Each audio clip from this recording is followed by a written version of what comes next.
Good morning and welcome to the Friday edition of Sports This Morning. It's a lovely day and we're here to do what we love doing, and that's take you on a trip across the world of sports. My name is Yemi Adebayo. There's a lot to talk about today. A lot is happening as we speak in basketball, of course in football, and a whole lot of other things, especially in tennis as well. We'll take you to Toronto later on the show to let you see what's been happening to the top seeds as they prepare for the last Grand Slam of the year, and that's talking about the US Open. All right, but before I go forward, let's look at the top stories making the rounds in the world of sports. Well, in your picture, Coach Stephen Keshi back in the saddle, the NFF to finalize the details of Keshi's contract, and as it is, he will return to his post as the chief coach of the Super Eagles. Well, Falconets to re-strategize. First time out in the opener wasn't really good, but the team have promised to re-strategize for the two remaining group games, and hopefully they will be able to make it to the next round.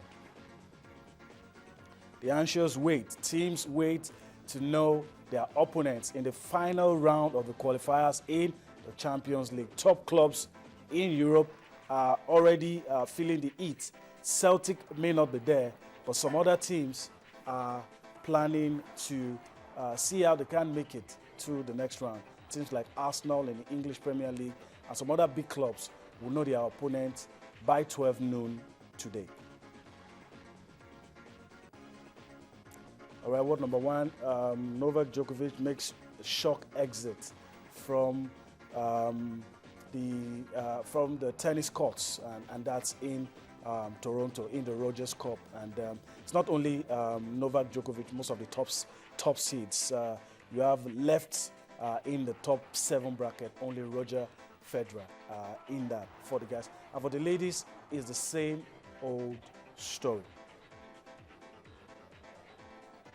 Well, there's the news making the rounds, top stories making the rounds in the world of sports. But of course, you're as important to us as any of all of those things that we do on this program, and that's why we'd like you to get your views across to us via any of these platforms, on Facebook, on Twitter.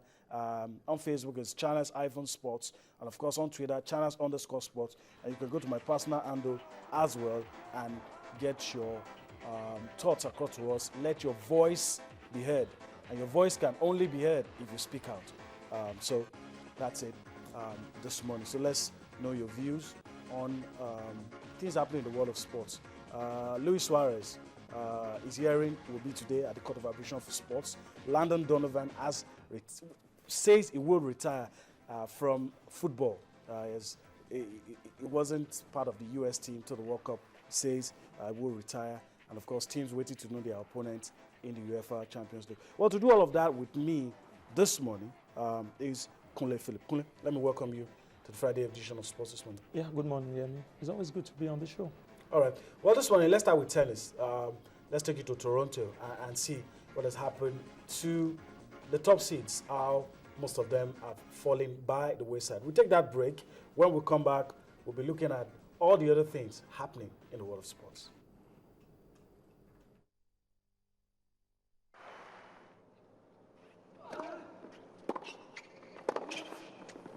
Game and first set, Tsonga.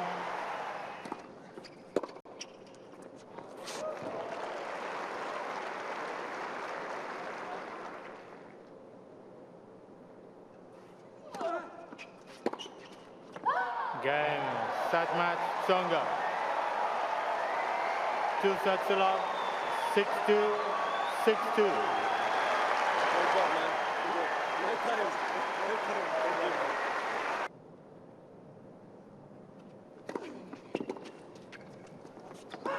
Game, set a match, Anderson.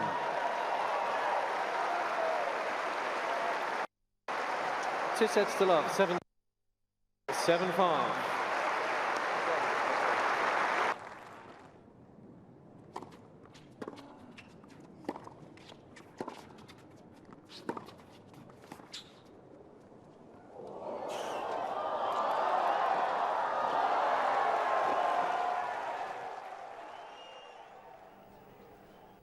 All right, welcome back. Close, nodding his head, probably enjoying the tennis like I did. Let's talk about the top seeds, some of them that, have left. You saw Stanislas Wawrinka there.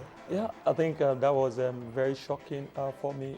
He actually battled against the only African player ranked 13th in the ATP, and it was really a very good one for Kevin Anderson. And for him, Stanislav Wawrinka, it really has a lot to do. At times this tournament of this nature is meant to actually prepare the big guns for all the players that will be justing for honors in the next ATP. But of course, we've seen teams who disappoint during ATPs of this nature, and of course, when they get to the Grand Slam, they are able to do very well. Novak has been quoted as saying, "Well, yeah, I'll shift my focus now." Yeah, it was a very disappointing performance. Yeah, the way he actually lost to Djokovic, this guy 6-2, 6-2. He said he actually found it very difficult, dealing with his serving, which wasn't really, it didn't really go down well with him. He said he felt so disappointed, and all he could do right now is to concentrate on the Grand Slam, which will be commencing on the 25th of August. All right, so let's move on the show. Let's give you a slice of basketball today. Let's look at the quarterfinal fixture for the FIBA Under-17 Championship that's happening, and of course the FIBA. Well, this is what is happening today. All matches will play today. Benin Republic will take on Egypt. Cote d'Ivoire will take on Mali. Mozambique will take on Tunisia. Angola will take on Madagascar. Quarterfinal appearance. But we'll also like to let you know that today the FIBA Under-17 World Championship begins today in the United Arab Emirates, and of course, Kule will be rooting for our African brothers, talking about Egypt and Angola.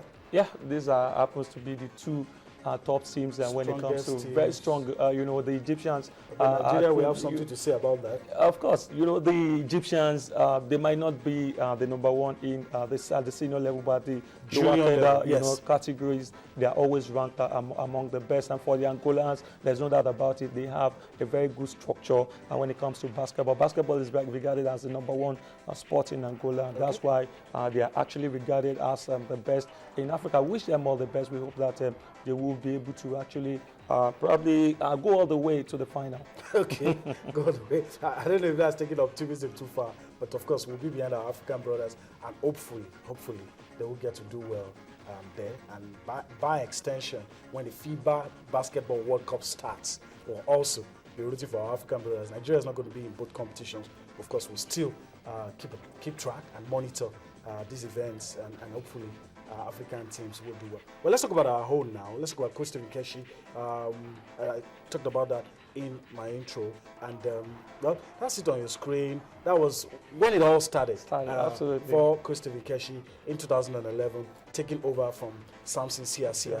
Now it's just putting pen to paper and sorting out some details here and there, but we can rest easy.